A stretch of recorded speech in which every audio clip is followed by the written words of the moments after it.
আসসালামু আলাইকুম। পঞ্চম শ্রেণীর সকল শিক্ষার্থীদেরকে অনলাইন ক্লাসে স্বাগতম। চলুন শুরু করি আজকের অঙ্ক। আজকের অঙ্কটি রয়েছে পঞ্চম শ্রেণীর তৃতীয় পৃষ্ঠা, চতুর্থ পৃষ্ঠা অঙ্কগুলোর মধ্যে একটি অঙ্ক, যেটা গুণের মাধ্যমে ফাঁকা ঘরের সংখ্যাগুলো বসাতে হবে। চলুন 4 নম্বর অঙ্কটা আমরা শুরু করি।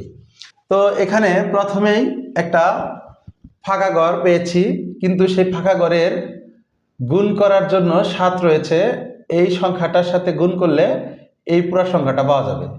তো এই অঙ্কগুলো শুরু করার আমি আগেই বলেছি, আপনি চাইলে নিচ থেকে শুরু করতে পারেন যদি আপনার সংখ্যাটা মিলে যায়। তো আমাদের এখানে যেহেতু পূর্ণ সংখ্যা গুণ করা আছে, 7 দিয়ে গুণ করলো 3 7 21, 21-এর 1, 7 দ্বিগুণে 14, আর হাতে ছিল 2, 16, 16, 16, 16 6। তাহলে এখানে কত হইলে শূন্য হওয়ার সম্ভাবনা? 7-এর ঘরে আমরা নামতা বলতে থাকবো।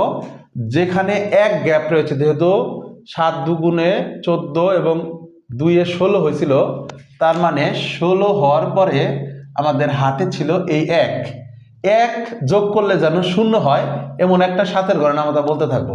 7-এর ঘরে নামতা যদি বলি, 7 অক্ষে 7, 7 দুগুণে 14, 3 7 21, 4 7 28, 5 7 35, 6 7 42, 7 7 49। দেখুন, 49-এর সাথে যদি আমরা 1 যোগ করি তাহলে 50-এ শূন্য লিখতে পারবো। তাছাড়া 7-এর ঘরে নামতা আর কোনো জায়গায় আমরা শূন্য পাচ্ছি না। তাহলে আমরা এখানে 7 7 49, 7 লিখে দেব। তাহলে উপরের ঘরটা ফিল আপ হয়ে গেল। একটা কথা মনে রাখবেন, যত দ্রুত পারেন উপরের ঘরটাকে মিলানোর চেষ্টা করবেন। উপরের ঘরটা মিলে গেলে নিচের ঘরগুলা অটোমেটিক্যালি একাই মিলে যাবে। তাহলে 7 এটা মিলে গেল। এখন আমাদেরকে এমন একটা সংখ্যা মিলাতে হবে যেন এটা মিলে যায়, এটাও মিলে যায় এবং এটাও মিলে যায়। তাহলে আমরা দেখতে পাচ্ছি যে এখানে 6 দিয়ে গুণ করি। যেহেতু এখানে ফাঁকা ঘর রয়েছে এবং সবগুলো সংখ্যা 6 দিয়ে গুণ করব। 3 6 কত? 18, 18 8। তার মানে 3 আর 6 গুণ করলে 18 8 হবে।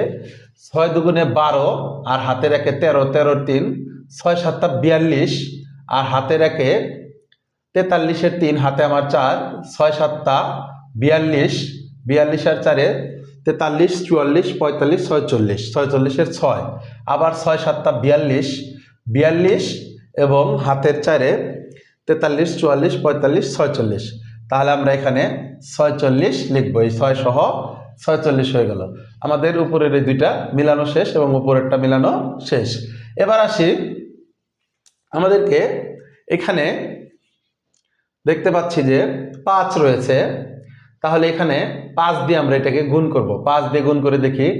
5 3 5 15-র 5, 5 দ্বিগুণে 10, আর একে 11, 5 7 35, আর হাতের একে 36-এর 6।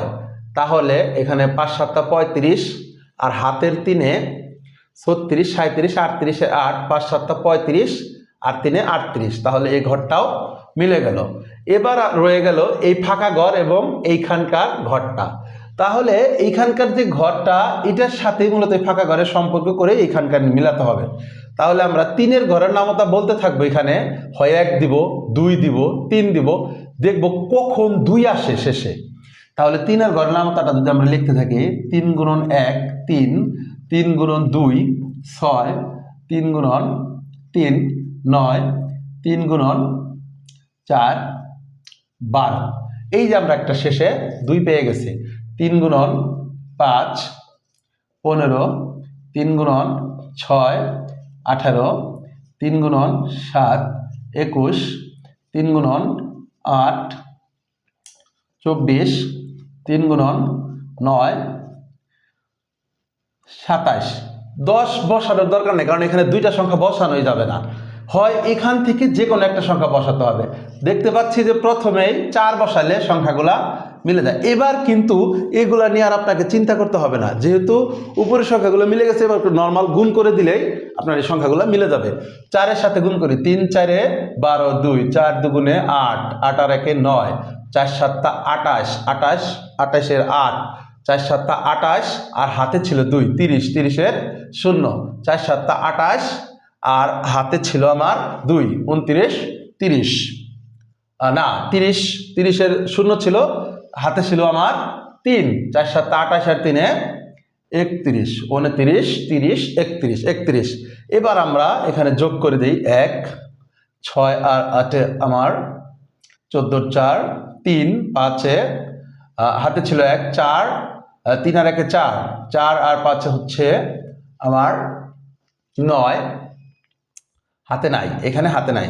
3 2 আর 1 3, 3 3 6, 6 4 10 0, হাতে আমার 1, 9 আর 1 10 16, এখানে 12 আছে, দুইটা মিলে 10 আর 12 হচ্ছে 22, আর 4 23 24 25 26, 26 এর 6 মিলে গেছে, 8 8 16 16, আর আমার হাতে ছিল 26 যেহেতু হয়েছিল 16 17 18, 18 আর 6 19 20 21 22 23 24, 24 আর 5 25 26 27 28 29, 29 এর 9।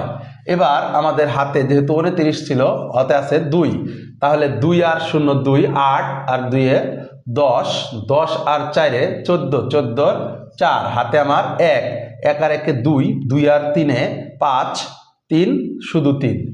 এভাবেই মূলত কোনো বড় অঙ্ককে খুব ধৈর্যের সাথে দ্রুত সমাধান করতে হয়। ধন্যবাদ সকল শিক্ষার্থীকে সুন্দর করে এই ক্লাসটি উপভোগ করার জন্য। যদিও গণিত একটা বিদঘুটে ক্লাস, তবে এটাকে ধৈর্য ধরে শিখতে পারলে জীবনে অনেক উন্নয়ন ঘটাতে পারবেন। ধন্যবাদ।